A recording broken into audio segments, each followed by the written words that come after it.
Good evening and welcome to News in Focus live on Radio Al Ansar International. Good evening to all our listeners as well, and good evening to you.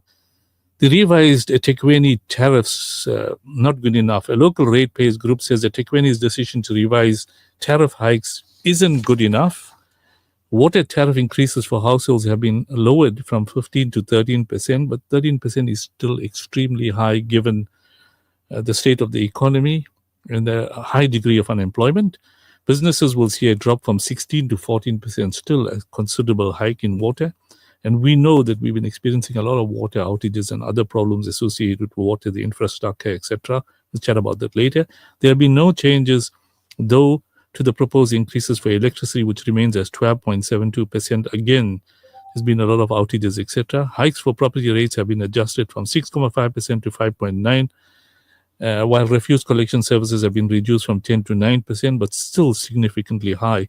Ish Prahlad, who is with the Etequeni Ratepay and Residents Association, says the revised hikes don't go far enough to ease the financial pressure on residents and businesses. It's going to cripple the economy. A lot of businesses won't be able to afford keeping their businesses open. So if the municipality doesn't rethink this issue, there are going to be serious repercussions on the ratepayer, the residents, and the community, really. So I'd like to bring in Ish. Ish, you mentioned that you listened to the road shows that the mayor had conducted, and objections were raised to these tariff adjustments, and it's been done year in, year out with little or no joy. Correct. Because the mayor has responded that there has to be increases because ESCOM has adjusted their tariffs. The water department has also adjusted their tariffs. Yeah. And this is impacting on the municipality.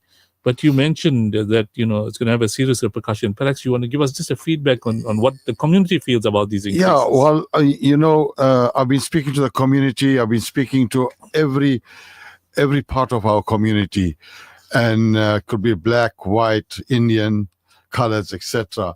They all are feeling this pinch. It's actually going to cripple them, because we never expected a double-digit increase.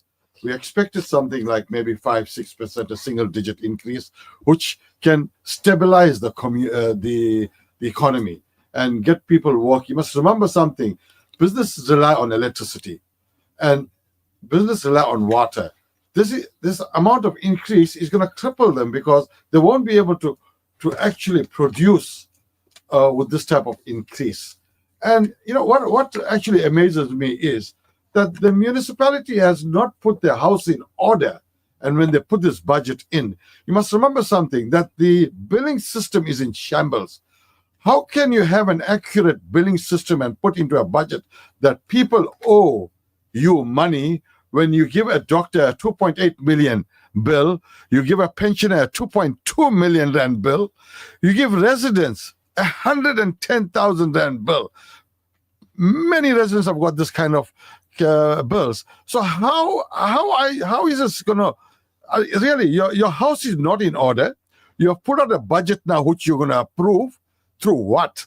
Really, if you look at it, that means there are false figures in those budgets. Because if you're claiming 2.8 million from a doctor who actually pays 8,500 rand a month, so your budget is already off. So your collection rate is totally wrong. And really, this if you cannot get your house in order, you cannot approve that budget. You get to have your house in order first. And must remember something: the people are suffering. There is no work. We got 39% unemployment rate. Now you're bringing this in. It's going to rise even more. And it's going to cause more hunger. It's going to cause more deaths. It's going to cause more suicides. And people who cannot handle their lives are going to commit suicide. So this is bad. And this is very, very bad. I want to bring you in, Ish. We're running out of time also. Your community demand service delivery. In a sort of ranking from 1 to 10, maybe you might say it's 3 out of 10, maybe less. Imtiaz has just mentioned that the minority seats that are being held, use it effectively and go and bargain for improvement in service delivery in those areas, which responds to the community needs over and above other things. Correct. So what is your community demanding from the meetings you're having? Because many of them want to know, will our roads be fixed? will they deal with our water leaks? Will they deal with the sewer leaks? Because sewer leaks take a week or two or even months to clear, and it's a health hazard as well. Correct. So what is your community's demand, and how do we expect to improve service delivery?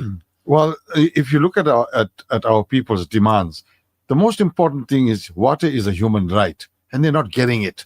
I mean, if you look at the outlining at Chatsworth, at the moment, I've just got messages on, they got no water. They're getting water in the morning for an hour, water in the evening. So where is all this thing coming about? You're going to have a fantastic service delivery. I can't see it coming because all our areas are suffering. The roads are so bad, potholes. It's bad. We had a big water leak in Morale Road. It happened 2-3 days ago. That hole is gaping. It's big. Message has been sent on the chat. Nothing's been done. When you see a car go into it, and then something will be done. Really, it's and the important and the very way the municipality works is, when you do a water leak, you're supposed to fill that hole, get the hole sorted out, and tar it at the same time. They will have 3 or 4 contractors doing it over the past couple of weeks. You will get the tar. They will put in the actual shale or whatever they call it on the top, and it'll go into a hole again. They'll come after 3 months and put the tie in. That's not on. Service delivery is not on. It's not helping the people at all. So people are giving up the struggle. Yeah, people are giving up. I mean, look at the even service delivery is as bad as Man U performing in the Premier League. Correct. Yeah, that's very true. Very true. Because the people are fed up now. They tend to say, we give up now. We can't do anything more. That's it. We had it now. I want to bring you in, Ish, just as a ratepayer of a large area, and Reservoir Hills is a huge property-based area, paying a lot of rates. Correct. And the ratepayers are coming to you and residents. And I know there's water outages, there's electricity outages, and various other outages. So what is the reaction of the people to the current state of affairs in the municipality, particularly, as Imtiaz pointed out, the budget is just a technical exercise, but there's no real improvement in service delivery. No, if you drive into Reservoir Hills, you as soon as you drive in, you will see we had the flood years ago.